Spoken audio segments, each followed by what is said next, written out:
Recently purchased concert tickets or booked a hotel room, you might have gotten some sticker shock in your final bill if it included an extra fee that was factored into the price. You said you've noticed this before, right? I have noticed this, and you're like, where's that coming from? Yeah, what's that money going toward? Exactly. That wasn't in the original price. This morning, WBTV is on your side with a new effort to expose and eliminate those fees. I talked one-on-one with a North Carolina congressman who introduced legislation to get rid of, quote, junk fees that can really add up.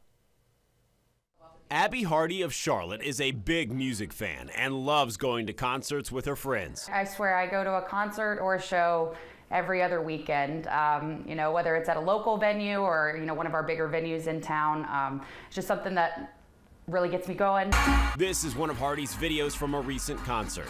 High energy, bright lights, a great time. But everything comes at a price. They're concerts, they're selling out fast, and you have to get in line and get the tickets online. And Hardy showed me that tickets she's already willing to shell out a pretty penny for can be even more expensive because of added fees from the distribution companies.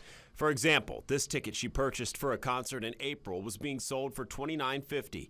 That was before taxes and an added charge simply marked fee for $12.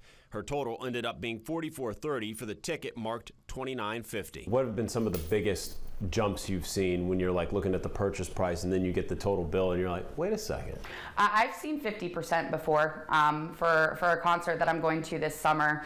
The ticket cost was actually $25 and I ended up paying $50 plus, thereabouts. It's not uncommon to see fees like this tacked onto purchases for tickets or hotel bookings. Congressman Jeff Jackson represents part of Mecklenburg and Gaston counties. He is one lawmaker who helped introduce the Junk Fee Prevention Act, legislation designed to eliminate and expose added fees that are tacked onto bills. It's going to force a level of transparency, but it's also going to find certain fees that are just flatly unreasonable and make sure that they can't be charged. His example, charging a parent an added fee to sit next to a child on an airplane. The legislation would also force companies to let you know about all fees before the very end of the purchase process. And require that they have to tell you up front everything that you're going to be charged, because what they know is that if they wait until checkout, the very last step to hit you with the fee, you've got a much better chance of just saying, oh, fine, and going with it. Hardy says she welcomes the legislation. I definitely think that, government intervention in this scenario is something that's needed to happen. I understand that, business is business, but you got to protect the consumer.